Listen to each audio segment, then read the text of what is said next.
Surat civil હોસ્પિટલની અંદર સાપ નીકળતા અફરાતફરી મચી ગઈ હતી। સાપ નીકળ્યો હોવાનો કોલ ફાયર વિભાગે કરતા ફાયર ટીમ દોડી આવીને સાપને રેસ્ક્યુ કર્યો હતો। સુરત સિવિલ હોસ્પિટલમાં સાપ નીકળવાનો બનાવ બન્યો છે। સિવિલ હોસ્પિટલમાં સાપ નીકળતા અફરાતફરી મચી ગઈ હતી। આ અંગે સિવિલના સ્ટાફ દ્વારા ફાયર બ્રિગેડની જાણ કરતા ફાયર બ્રિગેડની ટીમ સિવિલ હોસ્પિટલ દોડી આવી હતી અને આ સાથે ફાયર ટીમે સાપનું રેસ્ક્યુ કર્યું હતું અને ગણતરીના જ કલાકમાં સાપને પકડી લીધો હતો। વધુમાં ફાયર બ્રિગેડના જવાને જણાવ્યું હતું કે આ સાપ ઝેરી નથી, પાણીમાં રહેતો સાપ છે, જેનું અમે રેસ્ક્યુ કર્યું છે। હવે આને ખેતરમાં મુક્ત કરવામાં આવશે। મારું નામ છે માર્શલ લીડર દિનેશ કાકુડે। સિવિલમાં કોલ આવેલો છે સાપનું 7:09 મિનિટ અમે કોલ મળેલું છે। અમે સિવિલમાં 10 મિનિટમાં પહોંચી ગયા છે। પછી અમે રેસ્ક્યુ કરીને અમે લઈ જયેલા છે। અમને ખુલ્લા પ્લોટમાં છોડી દેવું પડે એને।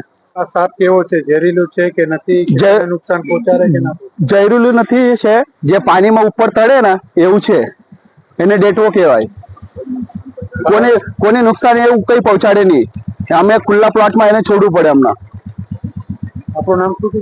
માર્શલ લીડર દિનેશ જીવન કાકુડે, મજુરા ફાયર સ્ટેશન સિવિલમાં આવેલા ઈ બ્લોકમાં નીચે ગ્રાઉન્ડમાં હતું।